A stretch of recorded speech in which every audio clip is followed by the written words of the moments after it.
Kumusta mga ka-DC? Grabe, nababasa ko po mga comment nyo. Salamat po sa mga silent listeners natin.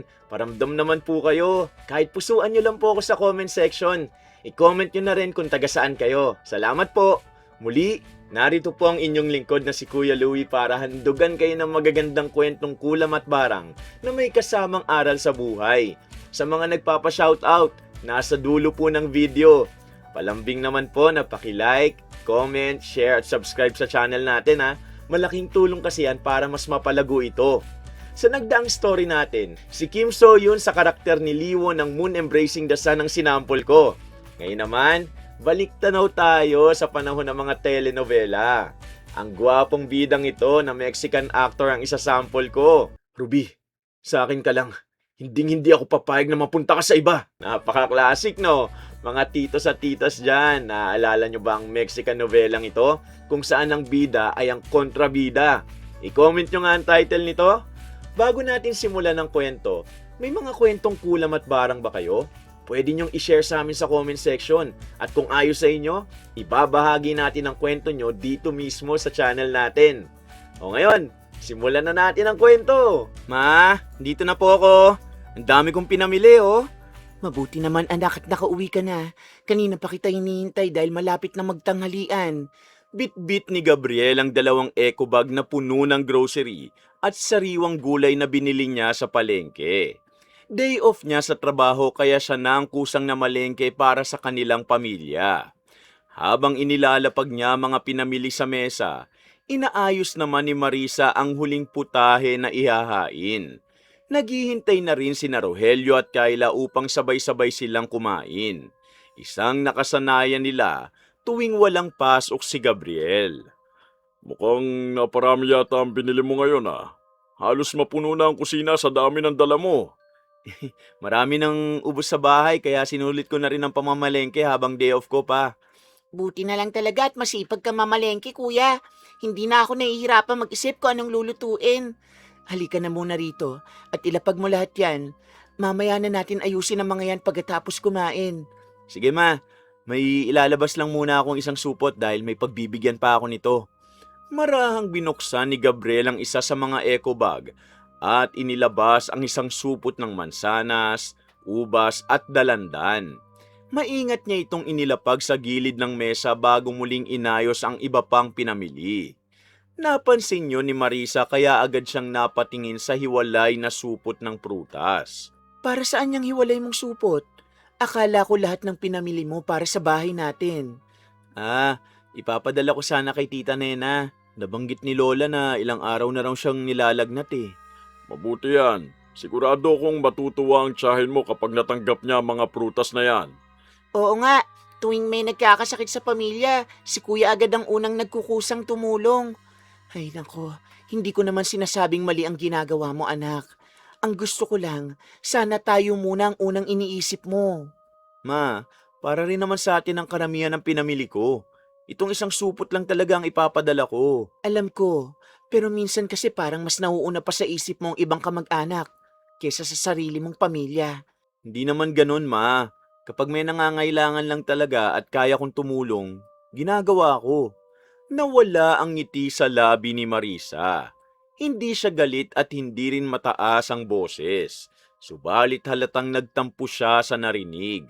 Sa isip niya, walang makakapantay sa sakripisyo na ginawa ng isang ina para sa kanyang mga anak.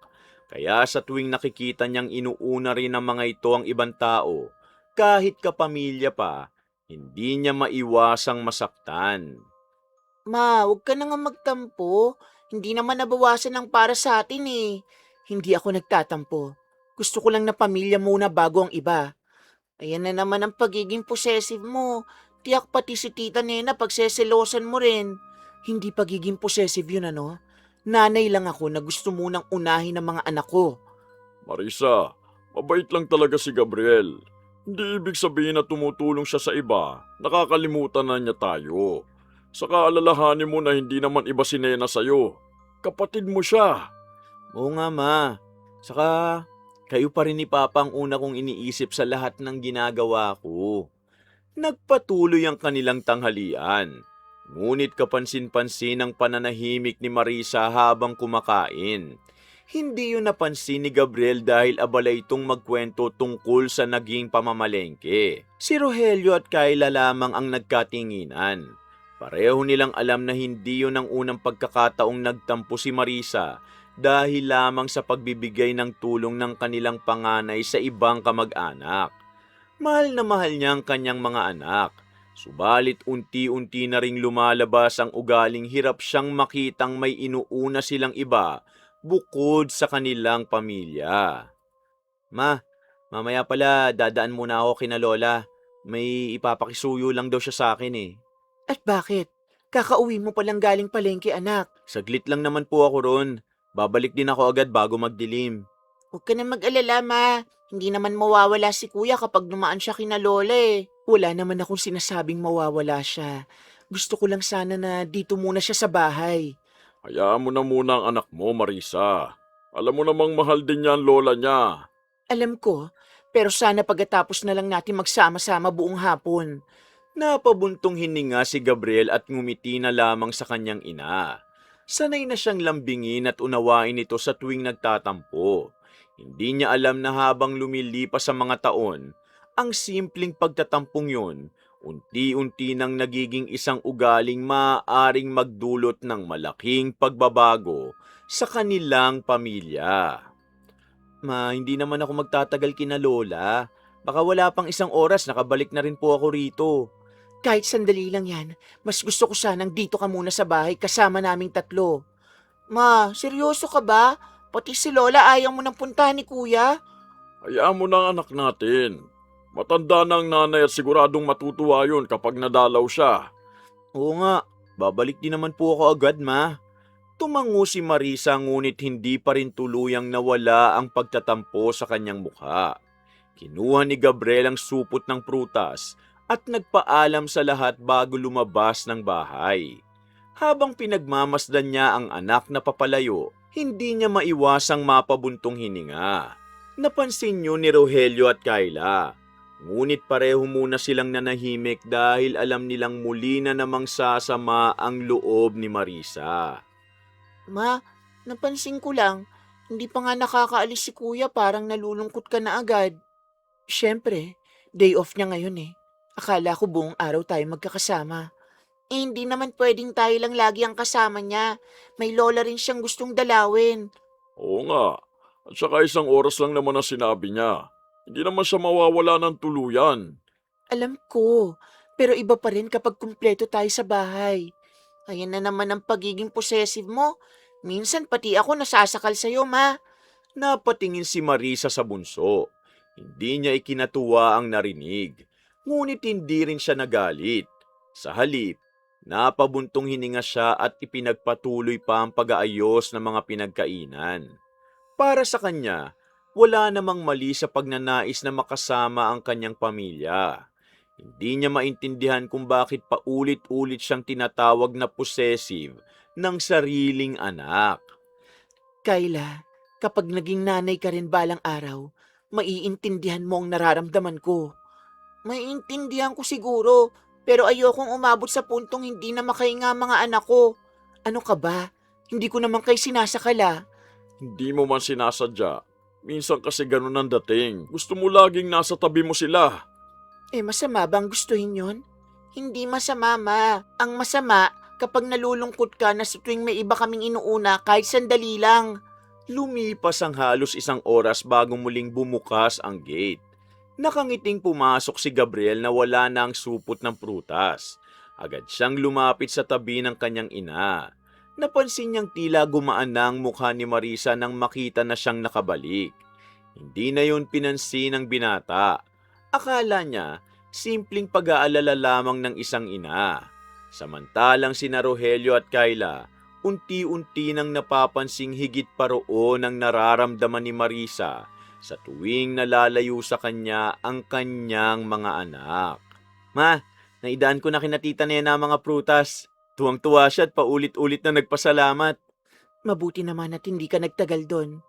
Lumipas ang ilang minuto matapos makauwi ni Gabriel mula sa bahay ng kanyang lola Naghanda si Marisa ng mainit na kape habang naglabas naman si Kyla ng biskwit para sa kanilang apat. Naupo silang magkakapamilya sa sala at muling nagkwentuhan. Gustong-gusto ni Marisa ang mga sandaling kumpleto silang lahat sa loob ng bahay dahil pakiramdam niya wala nang hihigit pa ron bilang isang ina. Kumusta naman ang tita Nena mo, Gabriel? Mukhang natuwa talaga siya sa dinala mong prutas Oo pa, sabi nga niya hindi na raw sana ako nag-abala pero nagpapasalamat pa rin siya. Si kuya talaga, kahit simpleng bagay ginagawa para mapasaya ang pamilya. Kaya nga minsan sinasabi ko sa kanya, huwag niyang kalimutang unahin din ang sarili niyang pamilya. Ma, kayo pa rin naman ang inuuna ko, di ba? Nagtatampo ka na naman. Hindi na sumagot si Marisa. Nagpatuloy ang kanilang kwentuhan hanggang sa biglang tumunog ang cellphone ni Kyla. Agad niya itong kinuha at napangiti habang binabasa ang mensahe. Napansin niyo ni Marisa na agad naman ang tanong kung ano ang ikinatuwa ng bunso. Halatang sabik na ibalita ni Kyla ang magandang balitang natanggap niya. Ma, nag-message si Ma'am Lily. Natanggap na raw ako sa kumpanyang nirekomenda niya. Talaga? Aba, magandang balita yan. Congratulations, anak! Congrats, bunso! Alam kong matagal mo ring hinintay ang pagkakataong yan. Mabuti naman at natulungan ka ng professor mo. Hindi lang po natulungan. Simula college hanggang ngayon, lagi niya akong ginagabayan. Para ko na nga siyang second mother eh. Biglang natigil ang pagngiti ni Marisa. Napatingin siya kay Kyla na tila hindi makapaniwala sa narinig. Napansin agad yun ni na Rogelio at Gabriel. Alam nilang may sasabihin na naman si Marisa dahil ilang beses na rin silang nagkaroon ng ganitong usapan kapag may ibang taong napapalapit sa kanilang mga anak. Anong sabi mo? Second mother? Opo. Expression lang naman yun, ma. Sobrang laki lang talaga ng utang na loob ko sa kanya. Isa lang ang nanay mo, Kyla. Ayokong maririnig na may iba kang tinatawag na pangalawang ina. Ma, hindi ko naman sinasabing mas mahal ko siya kaysa sa'yo. Pero bakit kailangan mo pang tawagin ganon? Hindi ba sapat na teacher lang ang itawag mo sa kanya?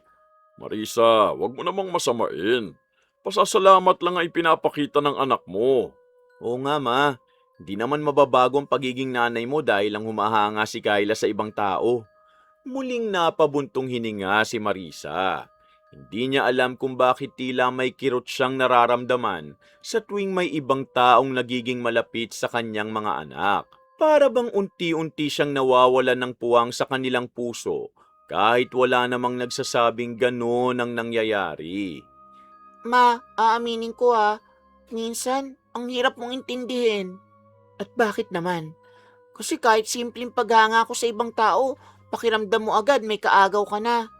Hindi yun ang ibig kong sabihin. Ma, ayun na naman ang pagiging possessive mo. Hindi naman nababawasan ang pagmamahal ko sa'yo dahil lang may nirerespeto kong ibang tao. Tama ang anak mo. Hindi kailangang ikaw lang palagi ang sentro ng mundo nila para mapatunayan nilang mahal ka nila. Ay, siguro nga hindi niyo ako naiintindihan. Nanay ako. Natural lang na gusto kong ako pa rin ang unang nilalapitan at pinahahalagahan ng mga anak ko. At gano'n naman talaga, ma. Kahit saan kami makarating ni Kyla, ikaw pa rin ang uuwian naming dalawa. Bahagyang ngumiti si Marisa sa sinabing yon ni Gabriel. Ngunit nanatili ang pag-aalala sa mukha ni Rogelio. Habang tumatagal, napapansin niyang hindi na simpleng pag-aalala ang ipinapakita ng kanyang asawa. Unti-unti na itong nagiging sobrang possessive sa kanilang mga anak. Bagay na kinatatakutan niyang maging ugat ng mas malaking problema balang araw. Ma, promise, kahit magkaroon pa ako ng 10 mentor sa buhay, ikaw pa rin ang tatawagin kong mama. Mabuti kung ganun. Ayoko lang talagang maramdaman na napapalitan ako sa puso niyong magkapatid. Naku, hindi mangyayari yun, ma. Ikaw ang nagpalaki sa amin eh. Walang ibang makakakuha ng lugar mo. Maniwala ka sa mga anak natin. Hindi nila kailangang araw-araw patunayan na mahal ka nila. Ewan ko ba, siguro talagang ganun lang pag nanay ka na. Unti-unti ring napawi ang bigat ng usapan. Nagpatuloy ang kanilang kwentuhan hanggang sa mauwi yun sa mga biro at masasayang alaala nung bata pa sina Gabriel at Kyla. Paminsan-minsan, nagtatawanan silang apat. Subalit kapansin-pansin kay Rogelio na sa tuwing nababanggit ang ibang taong malapit sa kanilang mga anak, agad nagbabago ang ekspresyon ni Marisa. Hindi niya yun pinuna dahil ayaw niyang masira ang magaan na samahan nila sa araw na yun. Kuya, kailan ko ulit magde-day off? Nang makapag-outing naman tayong pamilya. Hindi pa sigurado eh. Depende sa schedule sa trabaho. Pero susubukan kong magkaroon ng oras. Sana nga. Ang bilis nang ang lumipas ng araw kapag nasa bahay ka. Ay, bawi na lang ako sa susunod, ma. Kapag libre ulit ako, buong araw talaga tayo magkakasama. Huwag mo ring ubusin lahat ng oras mo sa amin. Bata ka pa eh. Mag-enjoy ka rin kasama ng mga kaibigan mo. Nakakalabas naman po ako paminsan-minsan pa. Pero mas gusto ko pa rin umuwi rito kapag may pagkakataon. Buti naman. Mas gusto kong naririnig yan kesa kung saan-saan ka nagpupunta. Kita mo na, kuya. Kapag masyado kang naging busy balang araw, sigurado nga hanapin ka ni mama kada oras. Siyempre naman, anak ko siya eh. Natural lang na hanapin ko yan. Ayan na naman ang pagiging possessive mo. Hindi ko ikinakahiya yun. Kung pagmamahal sa mga anak ang pag-uusapan, wala akong balak magbago. Napailing na lamang si Rogelio habang nakangiting pinagmamasda ng mag-ina. Kilalang mabuti at mapagmahal na asawa si Marisa. At walang pagdududa sa pagmamahal nito sa kanilang mga anak. Gayunman, batid niyang may isang ugaling unti-unting lumalalim sa paglipas ng mga taon. Isang ugaling maaaring hindi pa nila nakikita ang magiging epekto ngayon. Subalit posibleng sumubok sa tibay ng kanilang pamilya sa hinaharap. Ma, may gusto sana akong ipakilala sa inyo sa susunod na linggo. Ipapakilala? Sino naman yun, anak? Basta, importante siya sa akin eh. Gusto kong makilala niya kayo. Napangiti si Rogelio at Kyla habang nagkatinginan. Si Marisa naman, pilit ding ngumiti. Subalit may kakaibang kaba na biglang sumikip sa kanyang dibdib. Hindi niya maipaliwanag kung bakit. Ngunit pakiramdam niya, may malaking pagbabagong paparating sa kanilang pamilya. Nang sumunod na linggo, abala si Marisa sa kusina habang si Rogelio naman nag-aayos ng mga upuan sa sala. Maaga pa lamang sinabi na ni Gabriel na may ipapakilala siyang espesyal na tao sa kanilang pamilya. Hindi na muling nagtanong si Marisa kung sino yon. Tahimik niyang tinapos ang paghahanda ng mga pagkain habang hinihintay ang pagdating ng anak. Ma, pa, nandito na kami. Oh, halika na anak. Papasukin mo na siya. Kanina pa ako naghihintay. Maupo muna kayo. Ma, siya nga pala si Ella, girlfriend ko. Ella, ang mga magulang ko at kapatid. Magandang tanghali po. Ako po si Ella. Maraming salamat po sa pagpapatuloy niyo sa akin. Magalang na yumuko si Ella bilang paggalang sa mga magulang ni Gabriel. Napangiti si Marisa nang makita ang pagiging maayos ng dalaga. Hindi ito maporma at hindi rin mahiyain. Magalang itong sumagot sa bawat tanong at marunong makisama sa lahat. Hindi rin nagtagal, nakisali na ito sa kwentuhan ni Rogelio at Kyla na para bang matagal na nilang kilala ang isa't isa. Gabriel, mabait na babae ang napili mo ah. Yan din po ang unang napansin ko sa kanya, pa. Ate Ella, huwag kang kabahan. Mababait naman kami rito eh. Hindi na nga ako kinakabahan. Ang gaan niyo po kasing kasama. Halina kayo, kain muna tayo bago lumamig ang mga niluto ko. Naku, nakakahiya naman po. Ang dami niyong inihanda. Habang kumakain, napansin ni Marisa kung paano alalayan ni Gabriel si Ella. Tuwing mauubusan nito ng tubig, agad itong sinasalina ng binata. Kapag may pagkaing malayo sa kanya, si Gabriel na rin ang kusang nag-aabot. Hindi yun ikinainis ni Marisa, ngunit hindi niya maiwasang mapansin na may ibang tao ng pinaglalaanan ang anak ng ganong klase ng pag-aalaga. Ma, Tikman mo nga itong lumpia. Paborito mo to, di ba? Ah, oo naman. Salamat anak. Palagi pong ganyan si Gabriel. Kahit nung hindi pa kami, maalaga na po talaga siya. Ganyan talaga yan simula pa nung bata. Kaya maswerte ka sa anak namin, Ella. Oo nga, kaya nga minsan kami na lang ang nahihiyang tumanggap ng tulong sa kanya eh. Nako, mas masaya kasi ako kapag may naitutulong ako. Natapos ang tanghalian sa masayang kwentuhan. Bago umuwi, tumulong pa si Ella sa pagligpit ng mesa at paghuhugas ng ilang pinagkainan kahit ilang ulit na siyang pinigilan ni Marisa. Lalong gumaan ang loob nito sa dalaga dahil sa ipinakita nitong paggalang at kababaang loob. Gayunman, habang pinagmamasdan niya sina Gabriel at Ella na magkatabi, may konting kirot na naman siyang naramdaman sa kanyang dibdib. Hindi niya alam kung bakit tila ayaw niyang masanay na may ibang taong lagi nang kasama ang kanyang panganay. Ma, ihatid ko lang si Ella sa kanila ha. Hindi naman po ako magtatagal. Ngayon din ba? Akala ko magpapahinga ka muna rito pagkatapos yung kumain. Sandali lang naman, ma. Nag-aalala rin kasi ang mga magulang niya kapag gabi na siyang nakakauwi eh.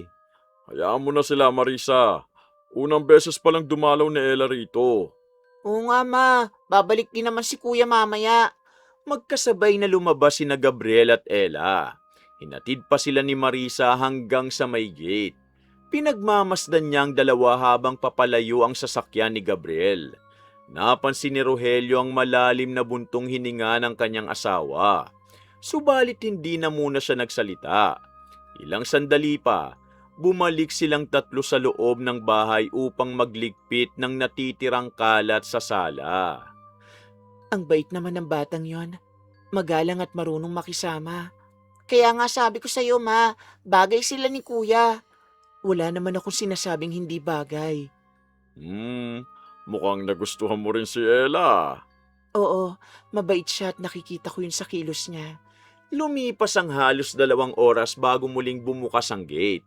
Nakangiting pumasok si Gabriel sa bahay at diretso agad sa sala. Habang umiinom siya ng tubig, napansin ni Marisa ang saya sa mukha ng anak. Matagal na rin niyang hindi ito nakitang ganong kasigla matapos makipagkita sa isang tao. Kumusta? Nakarating ba siya ng maayos? Opo ma, pinapasalamatan pa nga niya kayo ng mga magulang niya sa mainit na pagtanggap niyo. Ganon? Mabuti naman. Sinabi rin ni Ella na ang gaan daw ng pakiramdam niya rito sa bahay. Siyempre naman, mababait kaya tayo. Bala ko sana siyang papuntahin ulit dito sa susunod na linggo. Sa susunod na linggo ulit? Napansin ni Gabriel ang bahagyang pagbabago ng boses ng kanyang ina. Hindi yun galit, ngunit tila may pag-aalinlangan. Hindi niya yun binigyan ng mali siya dahil kilala niyang mapagmalasakit lamang ang ina sa kanilang pamilya. Kung ayos lang naman sa inyo, ma. Ayos lang. Basta uuwag lang araw-araw. Ma, minsan nga lang dumalaw si Ate Ella. Alam ko, ang ibig ko lang sabihin, baka masanay si Gabriel na laging nasa labas ng bahay. Marisa, hindi naman sila bata eh. Natural lang na gusto nilang makasama ang isa't isa araw-araw. Hindi ko naman sila pinagbabawalan. Talaga? Pero parang gusto mo laging dito lang si kuya eh. Masama bang gustuhin kong makasama ang anak ko? Hindi masama. Pero kapag lagi mo siyang pinipigilan, baka dumating ang araw na mahirapan na siyang magsabi sa'yo ng totoo. Natahimik si Marisa. Hindi niya agad sinagot ang sinabi ng bunso. Sa halip, tumingin siya kay Gabriel na nooy abala sa pag-aayos ng mga pinamili nitong naiwan sa mesa. Napansin niyang mas madalas na itong umiti simula nang dumating si Ella sa buhay nito. Dapat sana'y ikatuwa niya yon bilang isang ina. Ngunit hindi niya maikakaila na may kakaibang pangamba na unti-unting namumuo sa kanyang dibdib. Ma, huwag ka na mag-alala. Kahit magkaroon man ako ng sariling pamilya balang araw, hindi naman ibig sabihin nun na pababayaan ko na kayo. Ay, sana nga anak. Maniwala ka sa anak natin. Hindi yan lumaki na malayo ang loob sa atin. Kahit nakangiti si Marisa, hindi tuluyang nawala ang pag-aalala sa kanyang isipan. Sa unang pagkakataon, Malinaw niyang naramdaman na may taong unti-unti nang magkakaroon ng malaking bahagi sa buhay ni Gabriel. Kinabukasan, nagpatuloy ang dating takbo ng buhay ng pamilya. Maagang umalis si Gabriel para sa trabaho. Samantalang si Kyla, nagsimula na ring mag-asikaso ng mga kailangang requirements bago pumasok sa bagong kumpanyang papasukan niya. Naiwan sa bahay sina Marisa at Rogelio.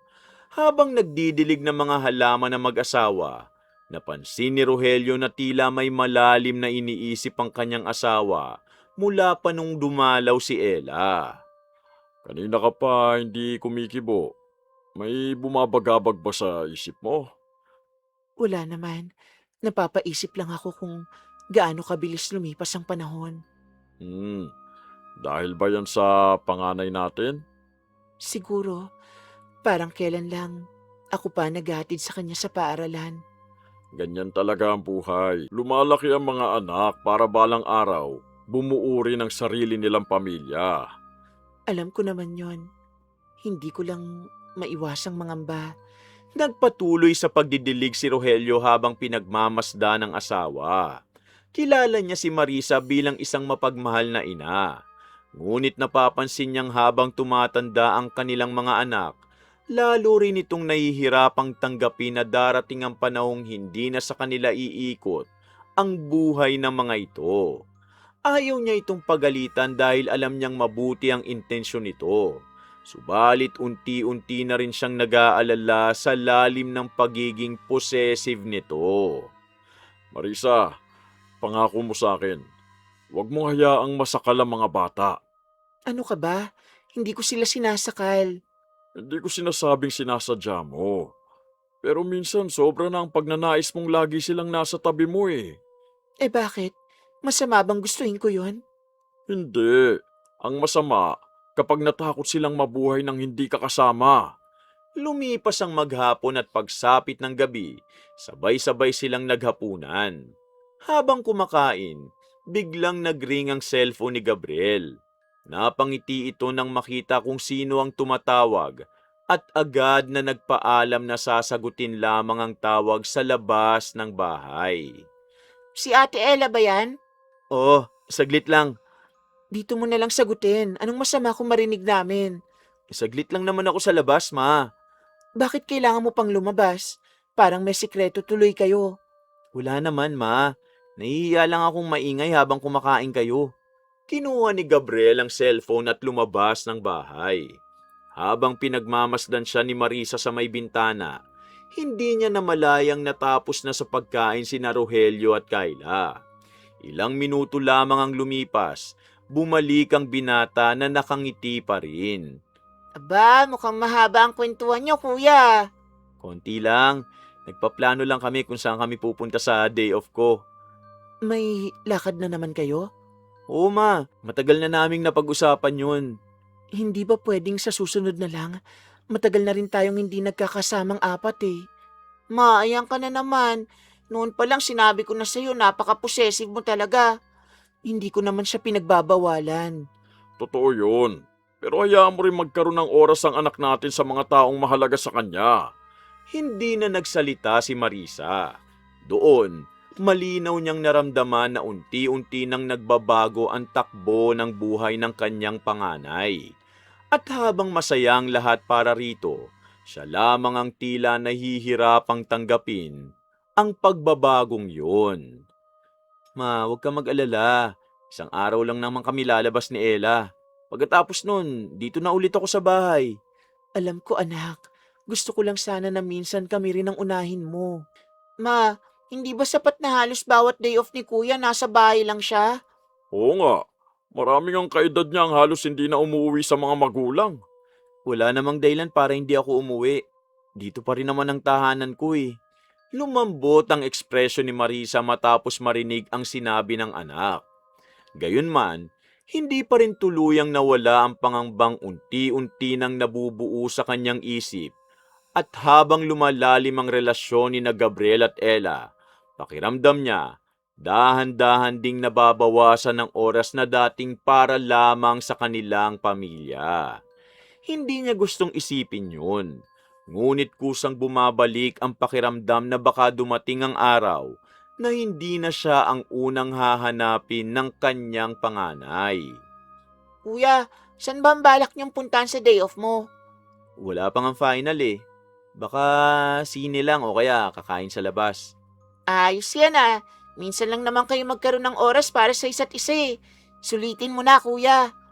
Hindi ba pwedeng dito na lang kayo sa bahay? Magluluto na lang ako ng marami para sabay-sabay tayong kumain. Pwede rin naman minsan, ma. Pero gusto rin namin makapag-usap kami ng kaming dalawa lang. Hindi ba pwedeng mag-usap kayo dito? Marisa, magkasintahan sila eh. Natural lang na gusto nilang magkaroon ng sariling oras. Napahawak si Marisa sa baso ng tubig. Wala siyang naisabihin na makakasakit sa anak. Ngunit hirap na hirap siyang pigilan ng sarili. Hindi niya maintindihan kung bakit tila napakabilis ng lahat.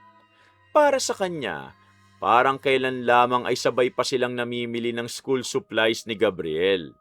Ngayon, ibang babae nang gustong makasama nito sa tuwing may libreng oras. Ma, pangako ko sa'yo, hindi magbabago ang paggalang at pagmamahal ko sa inyo. Sana nga anak. Kayo talaga ma? Pwede bang tigilan niyo ng pagiging possessive sa mga anak niyo? Ayan ka na naman sa possessive. Hindi nga totoo yan. Totoo ma, hindi mo lang napapansin. Marisa, gusto lang naming maintindihan mo ang nararamdaman namin. Ang dali niyo naman yatang husgahan ako dahil ang mahal ko ang mga anak ko. Walang masama sa pagmamahal. Ang iniiwasan lang namin, baka dumating ang panahong mahirapan silang gumawa ng sarili nilang desisyon dahil natatakot silang masaktan ka. Natahimik si Marisa. Hindi niya sinagot ang sinabi ni Rogelio at sa halip, pinagmasdan na lamang si Gabriel na masayang nakikipagbiruan kay Kayla. Masaya siyang nakikitang masaya ang anak. Ngunit hindi mawala sa kanyang isip ang takot na unti-unti na itong nagbabago. Lumipas ang ilang araw, mas naging madalas ang paglabas ni na Gabriel at Ella tuwing day off ng binata.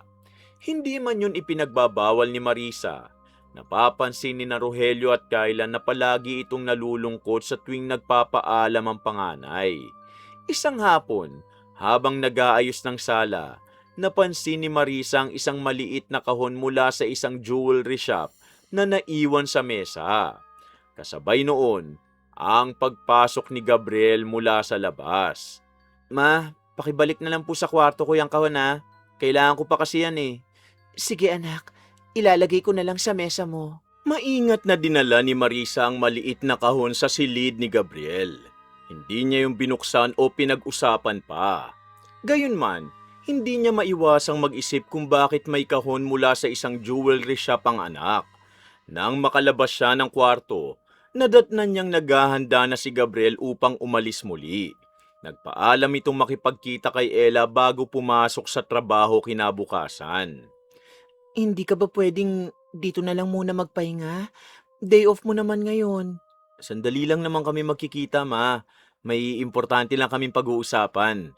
Hayaan mo na ang anak natin. Bata pa yan. Natural lang na gusto niya makasama ang nobya niya. Oo nga ma, hindi naman araw-araw may day off si kuya. Saka hindi naman ako magtatagal. Babalik din ako bago maghapunan. Tumango si Marisa ngunit halatang nabigo. Pinagbasdan niya ang anak habang palabas ito ng bahay. Nang maisara ang gate, napabuntong hininga siya at bumalik sa sala. Napansin niyo ni Rogelio na agad na naupo sa tabi ng kanyang asawa. Marisa, ilang beses ko nang sasabihin sa'yo. Huwag mo hayaang lamunin ka ng pagiging possessive mo. Hindi ko naman siya pinagbabawalan ah. Hindi man sa salita, pero ramdam ni Gabriel ang bawat pagtatampo mo. Natatakot lang ako, Rogelio. Natatakot? Sa ano? Baka kasi dumating ang araw na hindi niya na tayo kailangan. Huminto sa pagwawali si Kayla nang marinig ang sinabi ng ina. Lumapit siya at marahang hinawakan ng balikat nito. Ma, hindi nawawala ang pagiging anak kapag nagmamahal ng ibang tao. Madali mong sabihin yan dahil wala ka pa sa sitwasyon ko. Hindi man ako nanay, alam kong hindi dapat itali ng pagmamahal ang isang tao. Samantala, habang naghihintay si Gabriel kay Ella, hindi mawala-wala ang kabang nararamdaman niya. Ilang sandali pa, dumating din ang pinakahihintay niya. Ella, salamat sa pagpunta. Kanina pa ako kinakabahan habang hinihintay kita eh. Bakit naman? Napansin ko nga, hindi ka mapakali sa mga chat mo. Akala ko tuloy may problema ka. Wala naman. May gusto lang akong sabihin sa'yo. Sus, wag mo naman akong takutin oh. Ano ba talaga ang gusto mong sabihin? Maupo muna tayo. May gusto akong ipakita sa'yo. Nang sumunod na sandali, magkatabi nang naupo sina Gabriel at Ella sa isang tahimik na bahagi ng parke. Malamig ang ihip ng hangin at hindi gaanong matao ang lugar. Ilang beses huminga ng malalim si Gabriel habang hawak ang maliit na kahong matagal na niyang pinag-ipunan. Samantala, napansin ni Ella na tila nanginginig ang mga kamay ng kasintahan. Gabriel, first time kitang makitang ganyan kakabado. Sigurado ka bang okay ka lang? Hindi ko lang alam kung paano sisimulan. Ang dami kong gustong sabihin pero parang nawawala lahat. Kahit ano pa yan, makikinig ako. Hindi mo kailangan magmadali. Ella, simula nang dumating ka sa buhay ko, mas naging malinaw ang mga pangarap ko. Hindi lang para sa sarili ko, kundi para sa magiging pamilya natin balang araw.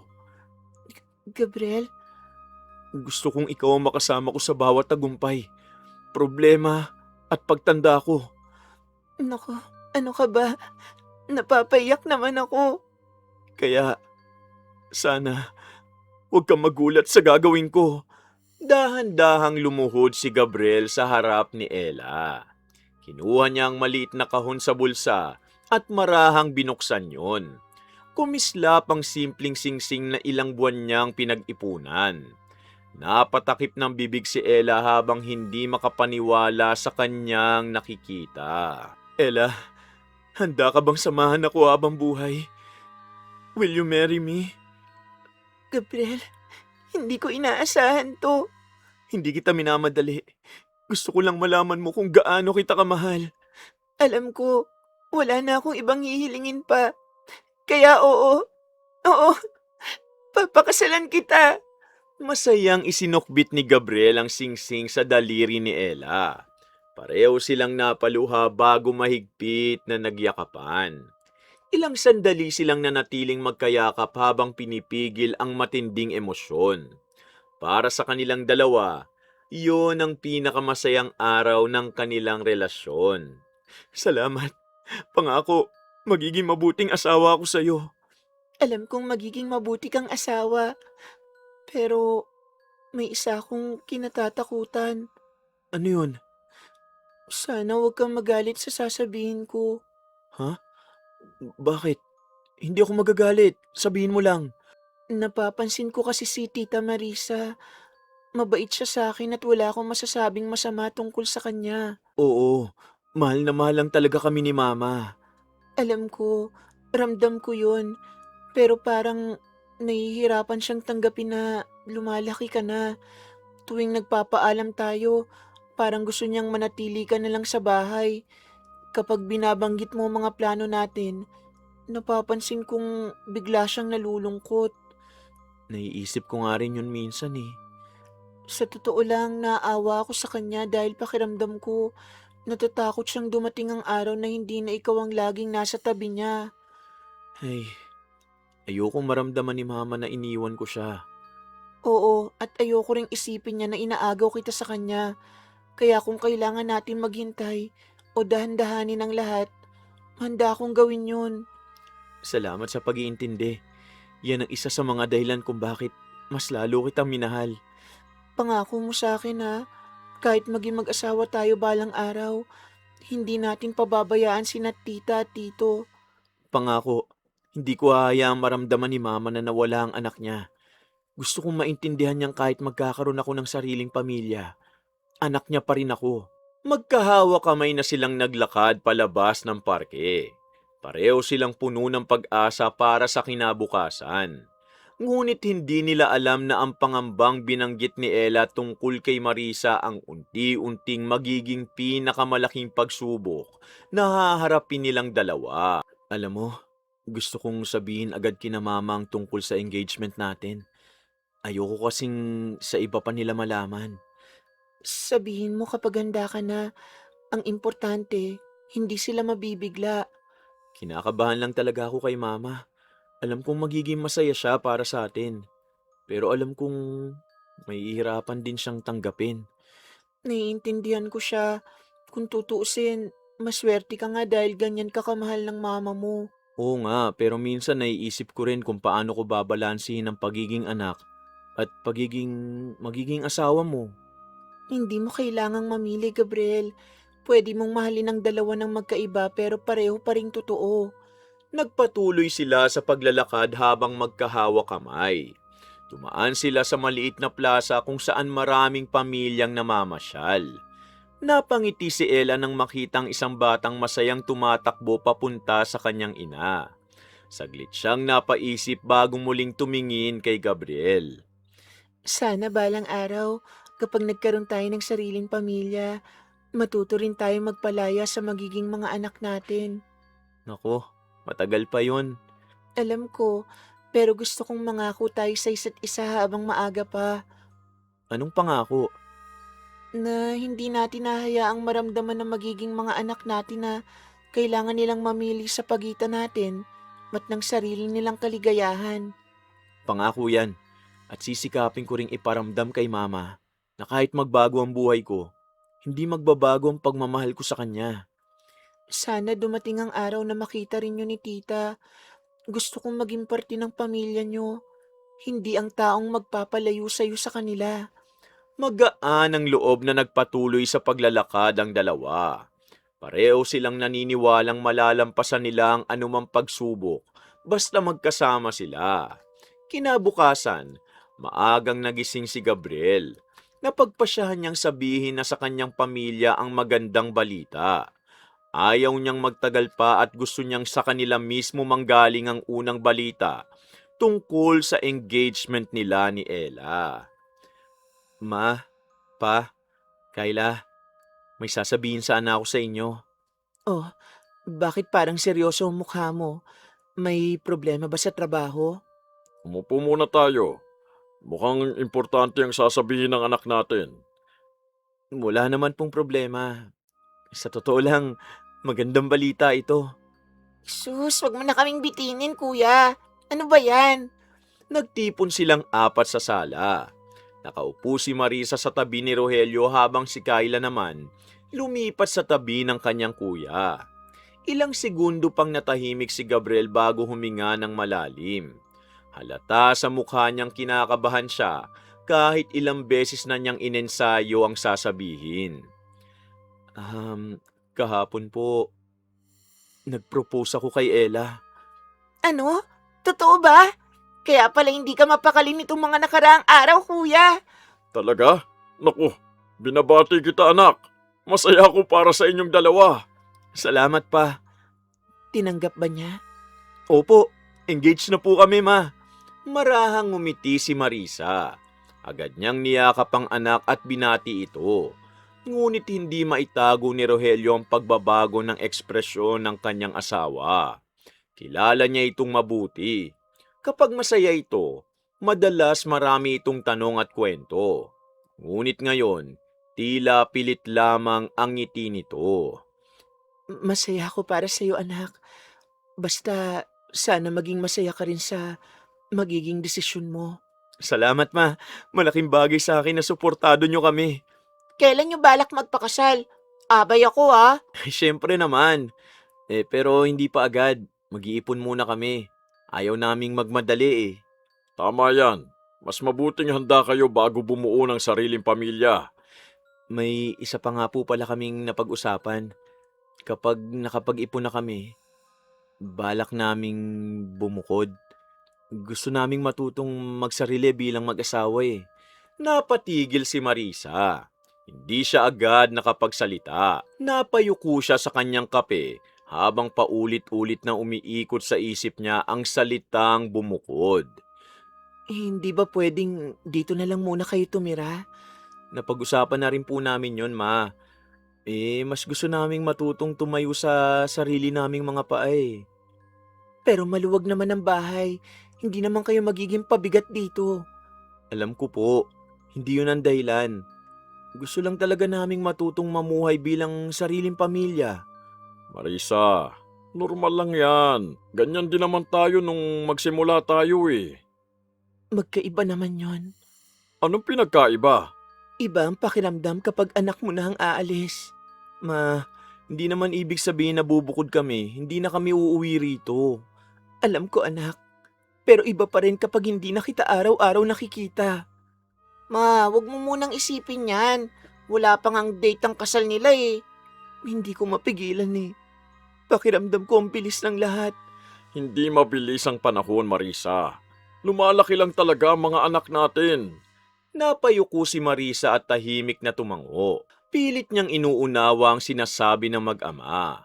Ngunit hindi pa rin mawala sa dibdib niya ang bigat ng katotohanang darating ang araw na hindi na araw-araw uuwi si Gabriel sa bahay.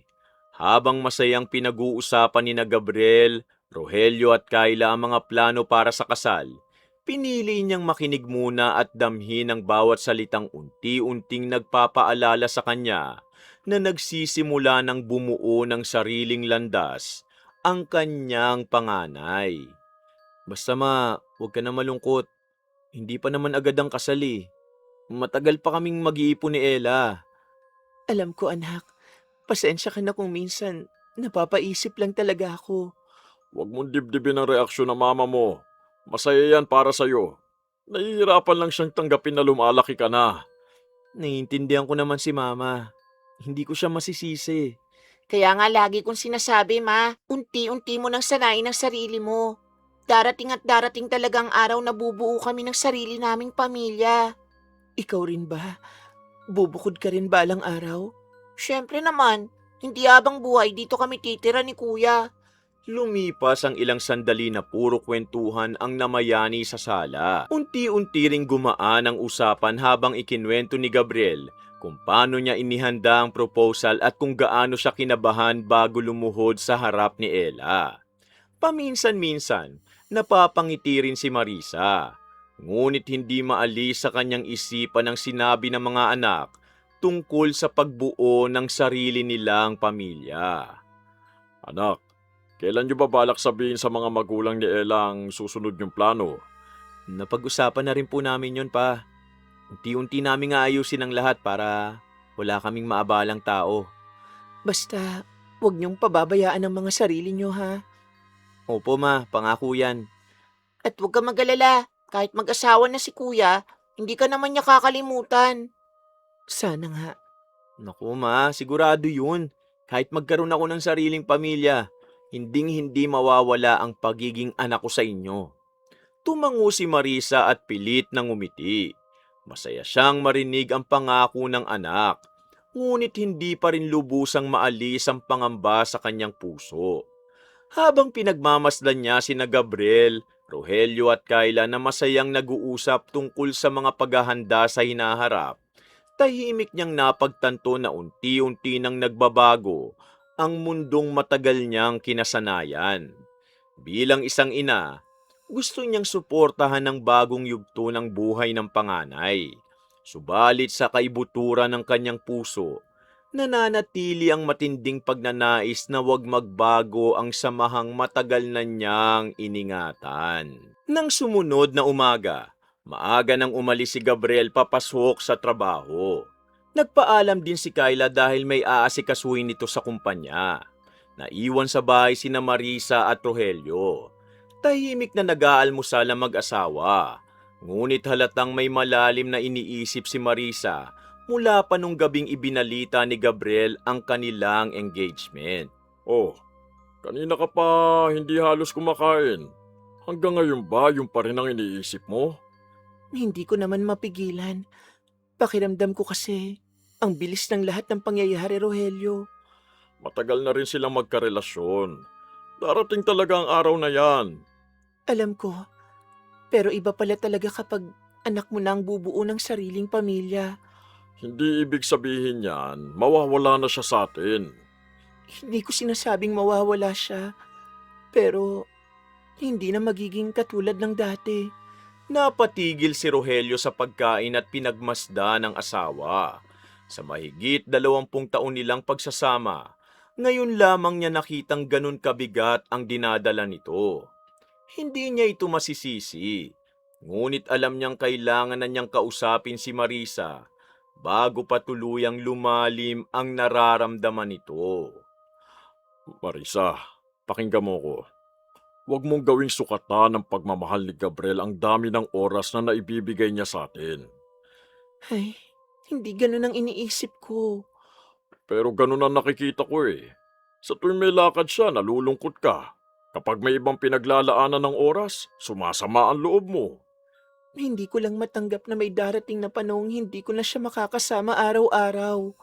Yan ang natural na takbo ng buhay. Ganyan din tayo nung bumukod tayo, hindi ba? Magkaiba yun. Hindi Marisa, pareho lang. Anak lang tayo noon. Gaya ng anak natin ngayon. Hindi na sumagot si Marisa. Tumayo siya at nagsimulang ligpitin ang mga pinagkainan. Ayaw na muna niyang pahabain pa ang usapan dahil alam niyang may punto ang asawa. Gayunman, hindi pa rin maalis sa isip niya ang mga salitang bubukod at sariling pamilya. Lalabas muna ako. Mauubos na palang mga rekado sa kusina.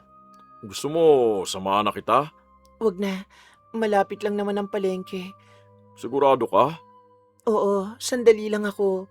Pagkaalis ni Marisa, naiwan si Rogelio sa sala. Napabuntong hininga siya habang nakatanaw sa pintuan. Hindi niya alam kung paanong tutulungan ng asawa na tanggapin ang pagbabagong unti-unti nang dumarating sa kanilang pamilya. Ang hiling lamang niya, sana hindi ito gumawa ng anumang desisyong pagsisisihan balang araw. Ilang minuto ang lumipas, nakarating si Marisa sa palengke. Isa-isa niyang binili ang mga gulay at rekadong kailangan sa bahay. Habang naglalakad siya sa makipot na daan sa pagitan ng mga tindahan, bigla siyang napahinto ng may matandang lalaki na nakaupo sa isang lumang pwesto ng mga agimat, anting-anting, halamang gamot, at kung ano-anong lumang gamit. Mukhang mabigat ang dinadala mo. Napatingin si Marisa sa matanda. Hindi niya ito kilala at wala rin siyang balak huminto. Kaya ipinagpatuloy niya ang paglalakad. Hindi mo man sabihin, alam kong natatakot kang mawala ang taong pinakamamahal mo. Kusang huminto ang mga hakbang ni Marisa. Dahan-dahan siyang lumingon sa matanda. Baka sa mukha ang pagtataka kung paano nito nasabi ang bagay na matagal na niyang ikinukubli, kahit sa sarili niyang pamilya. Huwag kang matakot.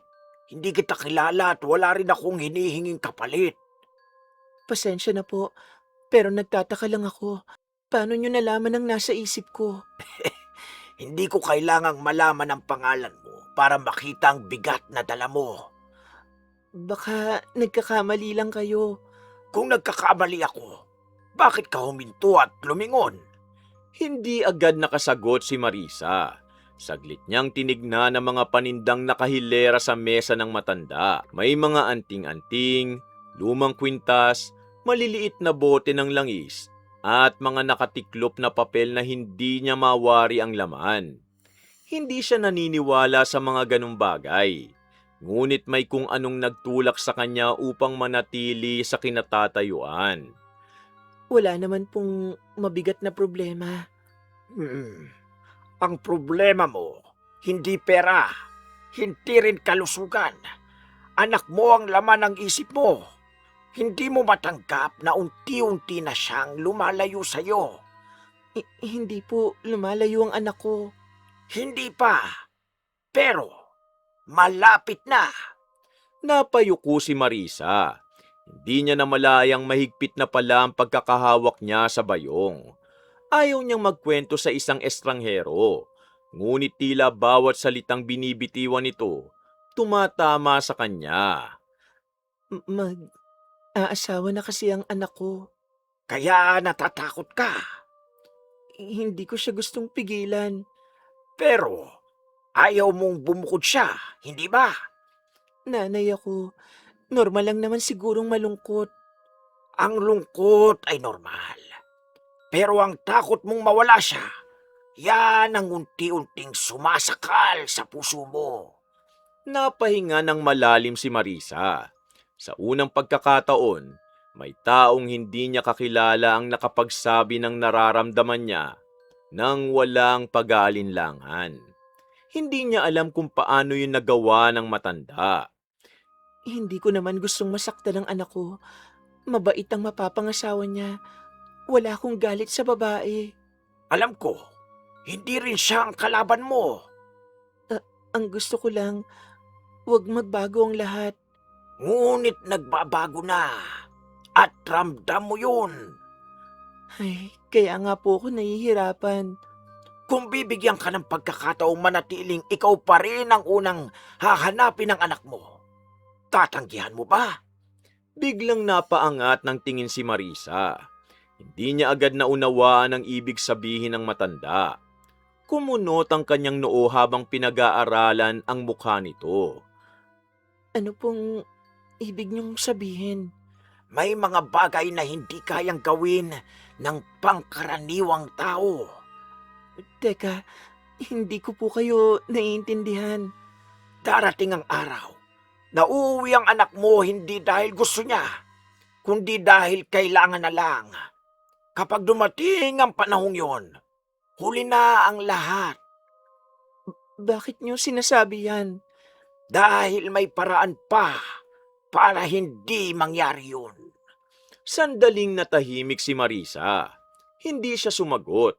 Sa halip, marahan niyang hinigpitan ang hawak sa kanyang bayong at umurong ng isang hakbang. Pasensya na po. Kailangan ko nang umuwi. Hindi kita pipilitin, pero tandaan mo ang sinabi ko. Kapag dumating ang araw na hindi mo nakayanin ang takot na nararamdaman mo, alam mo kung saan mo ko mahahanap. Hindi na lumingon si Marisa. Mabilis siyang naglakad palayo habang pilit inaalis sa isip ang narinig. Gayunman, sa bawat hakbang niya pauwi, paulit-ulit na bumabalik sa kanyang isipan ang huling sinabi ng matanda. Pagdating sa bahay, Ano at kanina ka patulala? Ilang beses na kitang tinatawag pero hindi mo ko naririnig. Pasensya ka na. Marami lang talaga akong iniisip. Ayan ka na naman, Marisa. Kahit ilang beses kitang pagsabihan, hindi ka pa rin nakikinig. Apektado ka talaga sa nalalapit na kasal ng panganay natin. Hindi ko rin maintindihan ang sarili ko. Masaya naman ako para sa anak natin. Pero kapag naiisip kong bubukod na siya, parang may kumakabog sa dibdib ko. Darating din ang araw na masasanay ka. Hindi naman bukas na agad ang kasal nila. lumipas ang maghapon na hindi halos nagsalita si Marisa. Habang nagluluto siya ng hapunan, paulit-ulit na bumabalik sa isip niya ang mukha ni Mang Esteban. Sinubukan niyang ituon ang sarili sa pagluluto. Subalit ilang beses siyang natigilan at napabuntong hininga. Hindi yun nakaligtas sa paningin ni Rogelio. Ngunit pinili nitong wag na muna siyang kulitin. Ma, may sasabihin pala ako. Sa linggo, 9:00 ng umaga tayo aalis. Ayokong mahuli tayo sa usapan ng mama at papa ni Ella. Maaga pa lang alis natin? Opo, gusto ko maayos ang unang pagkikita ng dalawang pamilya eh. Mahalaga yun sa amin. Mukhang pinaghandaan mo talaga ang lahat ah. Matagal ko na tong pinapangarap, ma. Ngayon lang talaga nagkaroon ng pagkakataon. Huwag kang mag-alala. Maayos ang kalalabasan yan. Pareho namang mababait ang dalawang pamilya. Natapos ang hapunan ng walang naging pagtatalo. Pagkatapos magligpit, isa-isang pumasok sa kanika nilang silid sina Gabriel at Rogelio. Naiwan si Marisa sa sala habang nakatanaw sa madilim na bakuran. Hindi siya inaanto kahit 10 oras na ng gabi. Pakiramdam niya, may mabigat na bagay na unti-unting dumadagan sa kanyang dibdib. Kinabukasan, matapos niyang maglinis ng bahay, napansin niyang wala na silang suka at toyo sa kusina. Kinuha niya ang kanyang bayong at nagpa siyang dumaan muli sa palengke. Habang naglalakad siya sa pagitan ng mga tindahan, kusa na namang napunta ang tingin niya sa pwesto ni Mang Esteban. Akala ko hindi ka na babalik. Hindi naman po ako naparito para sa inyo. May bibilin lang ako. Pero tumingin ka pa rin sa pwesto ko bago ka dumiretso. Hindi ko lang maiwasang maalala ang sinabi nyo. Hindi ko alam kung bakit nyo nasasabi ang mga bagay na yon. Hindi mahalaga kung paano ko nalalaman. Ang mahalaga, alam kong hirap na hirap kang tanggapin ang pagbabagong nangyayari sa anak mo. Pero hindi ko gustong pigilan ng kaligayahan niya. Oo nga, hindi mo man gustong pigilan. Gusto mo namang manatili siya sa tabi mo. Ay, sinong nanay bang hindi gugustuhin makasama ang anak niya? Walang masama ron. Pero kapag dumating ang araw na may mas mahalaga na siyang uunahin kesa sa'yo, kakayanin mo ba? Hindi agad nakasagot si Marisa. Yumuko siya at mahigpit na hinawakan ang bag. Ilang sandali siyang nanatiling nakatayo bago marahang nagsalita. Hindi ko alam. Kapag handa ka ng malaman ang paraan para manatili sa iyo ang puso ng anak mo, bumalik ka. Hindi pa huli ang lahat. Hindi na muling nagsalita si Marisa. Dahan-dahan siyang tumalikod at naglakad palayo. Ngunit sa pagkakataong iyon, hindi na niya itinanggi sa sarili na nagsimula na siyang pag-isipan ng alok ng matandang lalaki. Kaya ilang hakbang lang, bumalik siya sa pwesto ng matanda. Hindi ko na alam kung bakit bumalik pa ako rito. Kanina pa sinasabi ng isip kong umuwi. Pero ang mga paa ko, dito pa rin ako dinala. Hindi kita tinawag, Marisa. Ikaw mismo ang nagdesisyong bumalik dahil mas malakas ang takot mo kaysa sa pag-aalinlangan. Huwag niyo akong husgahan. Hindi ako masamang ina. Mahal na mahal ko lang ang anak ko. Hindi kita tinawag na masama. Ang nakikita ko lamang, isang inang takot maiwan ng sariling anak. Natatakot akong dumating ang araw na may iba na siyang uunahin kaysa sa akin. Hindi ko matanggap yun. Yun ang dahilan kung bakit narito ka. Para kumapit sa natitira mong pag-asa. Kung may paraan, gusto kong manatili akong mahalaga sa kanya. Yun lang ang gusto ko. At yan mismo ang kaya kong gawin. Pero gusto ko lang linawin. Ayoko may mangyaring masama kay Gabriel. Ayoko ring mapahamak si Ella. Kung kamalasan ang gusto mong ipagawa, mali ang taong nilapitan mo. Hindi yan ang hinihingi ng puso mo.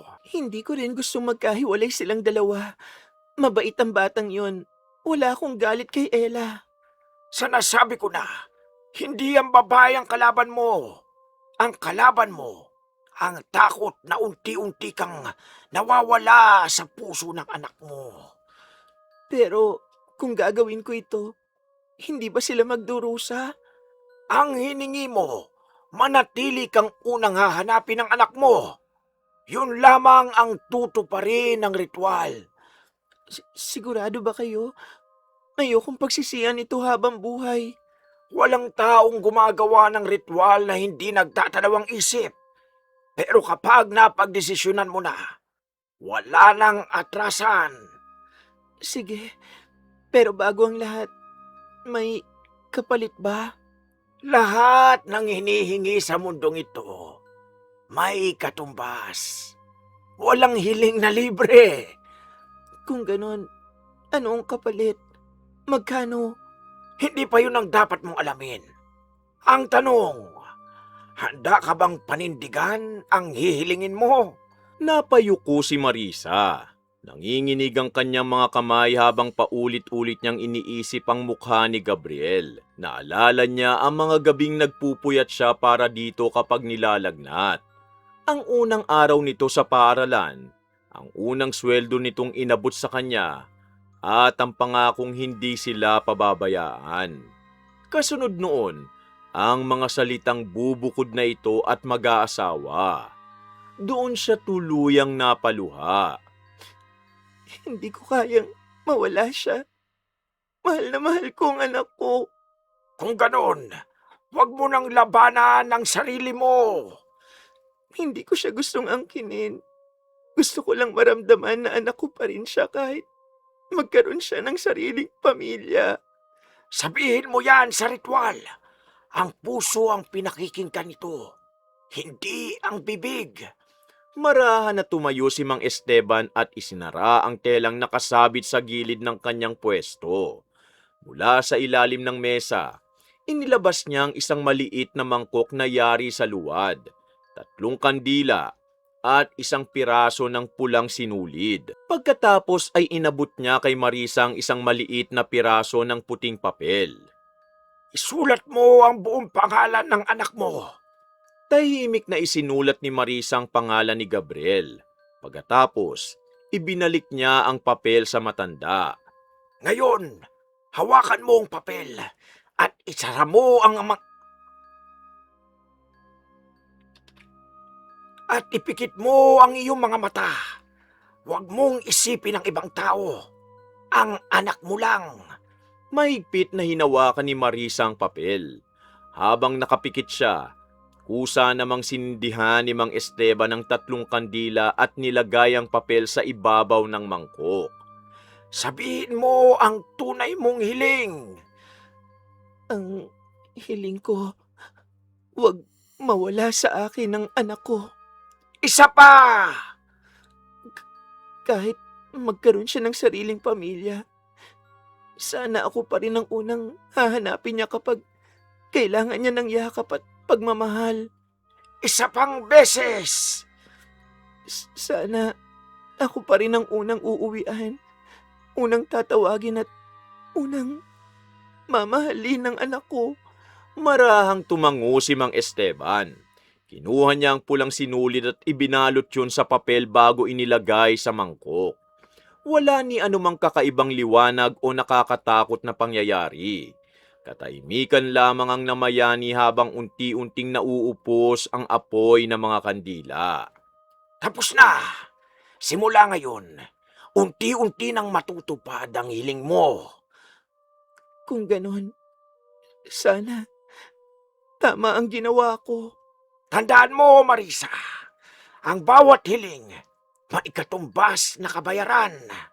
Kapag dumating ang araw na sisingiling ka ng ritual na ito, huwag mong sabihin na hindi kita binalaan. Nang mga sumunod na araw, maagang gumising ang buong pamilya. Abala si Rogelio sa paglalagay ng mga pasalubong sa sasakyan habang si Marisa naman tahimik na naghahanda ng almusal.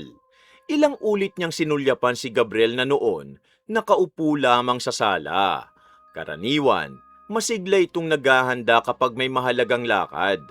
Ngunit ngayon, tila may malalim itong iniisip. Gabriel, bilisan mo nang kumain. Ayaw nating mahuli sa usapan nyo ng pamilya ni Ella. Baka naghihintay na rin sila. Mamaya na lang siguro pa. Teka, hindi pwedeng mamaya. Ikaw mismo nagsabing 9:00 ang usapan nyo. Ikaw pa ang nagtakda ng oras, hindi ba? Ewan ko ba? Bigla na lang parang ayoko nang umalis. Anak, masama ba ang pakiramdam mo? Namumutla ka yata. Hindi naman, ma. Wala akong nararamdamang sakit. Parang gusto ko lang manatili rito. Ikaw ba talaga yan, kuya? Ilang linggo kang excited makita ulit ang pamilya ni Ate Ella. Tapos ngayon, ikaw pa ang umaayaw? Hindi ko nga rin maintindihan ang sarili ko eh. Baka kinakabahan ka lang. Normal lang yan. Kumain ka na, tumalis na tayo. Hindi pa. Parang may bumubulong sa isip kong huwag akong umalis. Nagkatinginan sina Rogelio at Kyla. Pareho nilang alam na hindi yun ugali ni Gabriel. Sa lahat ng tao sa bahay, siya ang pinakamarunong tumupad sa usapan at hindi kailanman nang iwan ng pangako. Anak, baka pagod ka lang. Kagabi rin kasi hindi ka agad nakatulog. Hindi, ma. Pagmulat ko pa lang ng mata kanina, ang una kong naisip, manatili sa bahay kasama kayo. Napatingin si Gabriel kay Marisa. Hindi niya maipaliwanag kung bakit pakiramdam niya ayaw niyang malayo rito kahit sandali lamang. Noon lang niya naranasan ang ganong pakiramdam. Ma, huwag na lang kaya tayong umalis ngayon. Ano? Bakit ako ang tinatanong mo? Ikaw ang may lakad ngayon eh. Sasama lang ako dahil kailangan. Hindi ko alam eh. Basta pakiramdam ko, mas gusto kong dito lang tayo. Hindi pwede yan. Naghihintay ang pamilya ni Ella. Hindi magandang unang pagkikita nyo hindi tayo sisipot. Pwede naman sigurong ipagpaliban. Kuya, hindi ka ba naaawa kay Ate Ella? Sigurado naghahanda na yun ngayon. Alam ko, pero hindi ko talaga maipaliwanag eh. Biglang tumunog ang telepono ni Gabriel. Nakalagay sa screen ang pangalan ni Ella. Oh, ayun na. Sagutin mo. Tinitigan lamang ni Gabriel ang cellphone. Ilang segundo itong patuloy na tumutunog hanggang sa kusa na lamang huminto. Hindi mo sinagot? Ayoko muna. Gabriel, hindi ka ganyan. Kahit kailan hindi mo pinaghintay si Ella. Ewan ko ba pa? Parang wala akong ganang makipag-usap kahit kanino. Ang gusto ko, kayo lang ang kausap ko. Muling tumunog ang telepono. Si Ella pa rin ang tumatawag. Anak, baka nag-aalala na yon. Sagutin mo na. Mamaya na lang siguro, ma.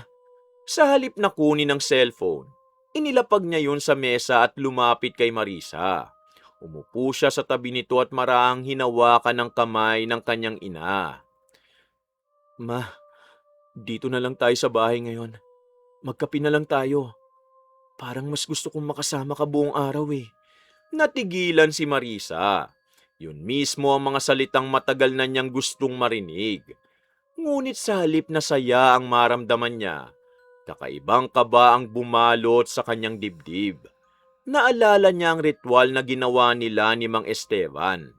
Unti-unti niyang naramdaman na nagsisimula ng matupad ang hiling na inakala niyang walang magiging masamang kapalit. Biglang naging mabigat ang katahimikan sa loob ng bahay. Nakahanda na ang mga pasalubong sa sala, ngunit wala ni isa ang gumalaw upang umalis. Patuloy na tumatawag si Ella sa cellphone ni Gabriel, ngunit nakapatong lamang yun sa mesa na tila wala itong halaga. Gabriel, anak, ilang beses lang tumatawag si Ella. Hindi lang ikaw ang naghahanda para sa araw na ito. Sigurado kung pati mga magulang niya naghihintay na rin sa pagdating natin. Ayokong isipin nilang hindi tayo marunong tumupad sa usapan. Pasensya na po. Hindi ko talaga kayang umalis ngayon. Hindi ko maipaliwanag eh. Pero parang may nagsasabi sa akin na huwag kong iiwan si mama kahit sandali lang. Anak, kasama naman natin ang mama mo eh. Saka hindi pwedeng kalimutan mo na lang ang mga pangakong binitiwan mo sa ibang tao. Naiintindihan ko po. Pero wala talaga akong ibang gustong gawin kundi manatili rito sa bahay kasama si mama. Kuya, tingnan mo nga ang sarili mo. Ikaw ba talaga yan? Ikaw ang halos araw-araw na excited ikwentong tungkol sa kasal niyo ni Ate Ella. Ngayon parang wala ka ng pakialam sa nararamdaman niya. Anak, ano bang nangyayari sa'yo? Kanina ka pa kakaiba. Nag-aalala na kaming lahat. Wala naman pong masama, ma. Basta ang alam ko lang, gusto kong nandito ka lang. Kapag nakikita kita, gumagaan ang pakiramdam ko. Gabriel, tignan mo ko. Anak, kinakausap kita. Ma, pwede ba tayong maupo lang dito? Ayoko munang makinig sa iba. Nagkatinginan sina Rogelio at Kayla. Pareho silang nababahala. Hindi kailanman naging bastos si Gabriel sa kanyang ama. Makalipas ang ilang minuto, may kumatok sa gate. Ako nang titingin. Paglabas niya, nadatnan niya si Ella na halatang nag-aalala. Kayla, pasensya na kung naparito ako. Hindi kasi sumasagot si Gabriel. Natatakot na ako na baka may nangyari sa kanya. Pumasok ka muna. Hindi rin namin maintindihan na nangyayari sa kanya eh. Pagpasok ni Ella sa sala, agad niyang nakita si Gabriel na nakaupo sa tabi ni Marisa. Bahagya siyang ngumiti. Gabriel, okay ka lang ba? Kanina pa kita tinatawagan. Nag-aalala na ako sa'yo eh. Gabriel? Anak, kausapin mo muna si Ella. Dahan-dahang napatingin si Gabriel kay Ella ngunit ilang segundo lamang yon bago muli siyang bumaling kay Marisa. Ma, huwag mo kong iiwan ah. Gabriel? Naku to. Teka, may nasabi ba akong nakasakit sa'yo? Kung meron, sabihin mo lang. Aayusin natin. Ma, gusto kong dito ka lang sa tabi ko. Kuya, kinakausap ka ni Ate Ella. Wala ako ibang gustong kausap kundi si Mama lang. Anak, hindi tama ang ginagawa mo. Kahit ano pang nararamdaman mo, hindi mo dapat tratuhin ng ganito ang taong pakakasalan mo. Pa, ayoko pong makipag-usap. Si Mama lang ang gusto kong makasama ngayon. Nangingilid na ang luha sa mga mata ni Ella. Tita, ano po bang nangyari sa kanya? Kagabi maayos pa kaming nag-usap. Excited pa nga siyang pumunta sa bahay namin. Hindi ko rin alam, Ella. Pagkagising niya kanina, bigla na lang siyang nagbago. Parang hindi na siya si Gabriel. Unti-unting nagsimulang manginig ang mga kamay ni Marisa. Bumalik sa kanyang alaala ang ritual na ginawa nila ni Mang Esteban. Ang mga kandila, ang papel na may pangalan ni Gabriel, at ang hiling na manatili siyang pinakamahalagang tao sa puso ng kanyang anak.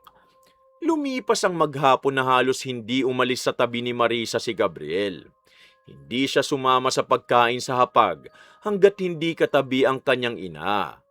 Hindi rin niya pinansin sina Rogelio, Kayla at Ella. Pagsapit ng gabi, naghanda na ang lahat para matulog. Gabriel anak, magpahinga ka na sa kwarto mo. Ma, sama mo ko. Anak, matanda ka na. Hindi na pwedeng katabi pa kita matulog. Hindi ako makakatulog kapag wala ka eh. Natatakot ako mawala ka sa paningin ko. Gabriel, hindi ka na bata. Ano ba? Ano ba nangyayari sa'yo? Wala akong pakialam. Si Mama lang ang gusto kong katabi. Napalayo si Marisa ng isang hakbang. Hindi na pagmamahal ng isang anak ang nakikita niya. Isa na yung bagay na hindi niya kayang ipaliwanag. Rogelio, kailangan kitang makausap. Paglabas nila sa bakuran, hindi na napigilan ni Marisa ang pagluha. Kasalanan ko ito. Hindi dapat ako nakinig sa matandang yon. Ha? Anong matanda? Anong sinasabi mo? Si Mang Esteban, yung matandang nasa palengke. Pinuntahan ko siya. Nagpagawa ako ng ritual para wag lumayo sa akin si Gabriel. Marisa, sabihin mong hindi totoo ang narinig ko. Akala ko magiging mas malapit lang siya sa akin. Hindi ko alam na magiging ganito. Hindi ko ginustong mawalan siya ng sarili niyang pag-iisip. Paano mo nagawa yun? Ilang beses kitang kinausap tungkol sa takot mo. Pero bakit sa isang estranghero ka naniwala? Galit na galit ako sa sarili ko. Handa akong gawin ang lahat para maibalik sa dati ang anak natin. Huminga ng malalim si Rogelio bago mahigpit na hinawakan ang magkabilang balikat ng asawa. O sige, dalin mo ko ngayon din sa sinasabi mong Mang Esteban. Hahanapin natin siya. Kung siya ang gumawa nito, sisiguraduhin kong ituturo niya kung paano natin maibabalik sa dati si Gabriel. Mabilis na nagtungo sina Marisa at Rogelio sa palengke kahit gabi na. Halos sarado na mga tindahan. Ngunit may isang maliit na pwesto pa ring may nakasinding kandila.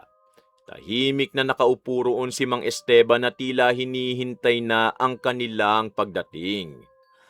Ikaw ba si Mang Esteban? Oh, alam kong babalik kayo. Tigilan mo na to. Tignan mo ang ginawa mo sa anak namin. Hindi na siya kumikilos na parang siya. Hindi na niya kinakausap ang sariling ama, kapatid, at maging ang babaeng pakakasalan niya. Hindi ako ang humiling. Tinupad ko lamang ang hiling ng asawa mo. Tama na. Huwag niyo nang ipaalala ang pagkakamali ko. Pakiusap. Tulungan niyo akong maibalik ang anak ko. Hindi ba ito ang gusto mo? Hindi ba sinabi mong gusto mong ikaw ang unang hanapin at unang mahalin ng anak mo? Hindi ganito. Ang gusto ko lang, wag niyang kalimutan ang pagiging anak niya. Hindi ko hiniling na mawalan siya ng sariling isip.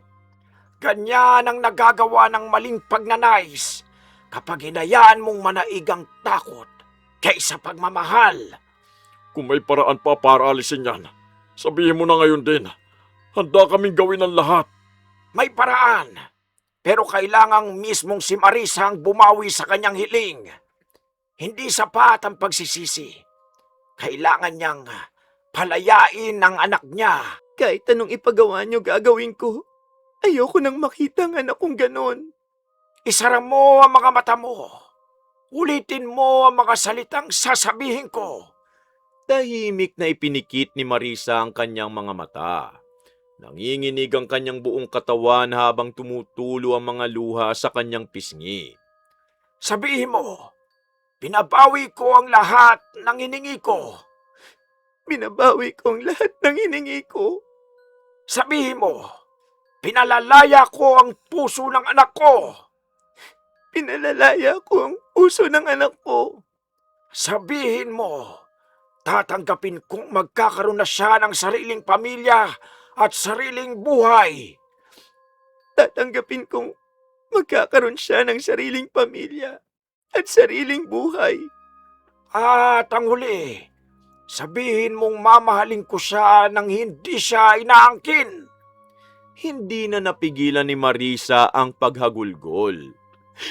Mamahalin ko ang anak ko nang hindi ko siya aangkinin. Kahit masaktan ako, kahit mamiss ko siya, hayaan ko siyang sumaya. Tahimik na pinatay ni Mang Esteban ang kandilang nasa kanyang harapan. Tapos na, Yun na ba yun? umuwi na kayo. Kapag tapat ang pagbitaw niya, babalik din ang anak ninyo sa dati. Hindi na nagsalita sina Marisa at Rogelio. Agad silang umuwi. Pagdating nila, nadatnan nilang nakaupo si Gabriel sa sala. Hawak nito ang kanyang ulo na tila bagong gising mula sa mahimbing na pagkakatulog. Pa, ma, anong oras na? Bakit parang ang sakit ng ulo ko? Napatakbo si Marisa at mahigpit na niyakap ang kanyang anak. Anak, patawarin mo ako. Oh, ma, bakit umiiyak ka? May nangyari ba? Lumabas sina Kayla at Ella mula sa kusina. Nang makita ni Gabriel si Ella, agad siyang nagulat. Ella, pasensya na. Hindi ko alam kung bakit hindi ako nakapunta sa inyo. Pakiramdam ko, parang may mga nawala sa alaala ko. Anak, ako may kasalanan. Dahil sa sobrang takot kong mawala ka, gumawa ako ng isang bagay na hindi ko dapat ginawa. Nagpagawa ako ng ritual kaya yun ang dahilan kung bakit ka nawala sa sarili mo, anak. Ma, patawarin mo ako. Patawarin niyo ako, Ella. Tinanggap mo ko bilang magiging pangalawang nanay mo. Pero muntik ko nang sirain ang kaligayahan yung dalawa. Tita, masakit ang nangyari. Pero mas mahalaga na bumalik na si Gabriel. Huwag na po nating sayangin ang pagkakataong binigay sa atin. Ma, kahit magkaroon ako ng sariling pamilya, hindi ako titigil na maging anak ninyo. Hindi ko kailangan pilitin para mahalin kayo. Makalipas ang ilang buwan, natuloy ang kasal ni na Gabriel at Ella. Bumukod sila sa sarili nilang tahanan. Subalit halos linggo-linggo silang dumadalaw kina Marisa at Rogelio. Unti-unti ring natutunan ni Marisa na tanggapin na ang tunay na pagmamahal hindi nasusukat sa paghawak ng mahigpit, kundi sa kakayahang magtiwala at magpalaya. Doon niya natutunan ang aral na ang mga anak hindi pag-aari ng kanilang mga magulang. Habang lumalaki sila, kailangan din silang hayaang bumuo ng sarili nilang buhay. Ang pagmamahal na tunay, hindi nang aangkin. Ito ay gumagabay, nagtitiwala, at marunong magpalaya. Wakas! Hay, isang magandang kwento na naman ang natapos natin mga ka-DC. Sana may napulot kayong aral dito ha. Oh, huwag niyo pong kalimutang mag-like, comment, share, subscribe ha, para masuportahan niyo po ang channel natin. At bilang ganti, para mas exciting, i-comment nyo kung sino yung character ko na paborito nyo sa mga binosesan ko. Eto po sila sa mga anime. At sa mga K-drama at Tagalized films naman, i-search nyo na lang po ang pangalan ko para makapili kayo sa kanila. Lilinawin ko lang ulit mga ka-DC, yung sample na pinaririnig ko sa inyo sa bawat character, yun mismo ang boses na ginamit ko nung pinalabas sila sa Tagalized version sa TV. Oh, huwag nyong kalimutang i-comment kung ano masasabi nyo sa kwento natin ngayon ha. Para pag napili ko yung comment mo, isa-shoutout kita sa next story natin. Okay, shoutout na tayo. Shoutout kina Meldy ng Malaysia na first commenter natin, Griselda Delantes, Maria Oros, Gia Gigi, Purificacion Fernandez Dulay ng Riyadh, Saudi Arabia, Alba Babe at sa mga bagong kadisi natin na sina Elydia, Ryan, Alba, Loretta Bobes at sa masisipag na sina Chian at Krisha Tayuni, Donna Ganda, Doji and Dang Arugay ng General Trias Cavite, Christiel Mamado, Marilyn Garcia of Kota Kinabalu, Shaira Jane Kamua at sa poging mister niya na si J. Mark Kamua at sa anak niyang si Shian Jiro Kamua ng Baliwag, Bulacan, Maridel Katambay, Jessica Marie Ramos ng Mabini, Pangasinan, Demi Crismancila da Cabrera, Mabel C7X from Singapore, Phoebe Ranyada, Geraldine Manipon, Noemi Garcia Pabunan from Hong Kong, Steffi 9 at sa Esteves at Hemilo family, Celestina Sigua from Nueva Ecija,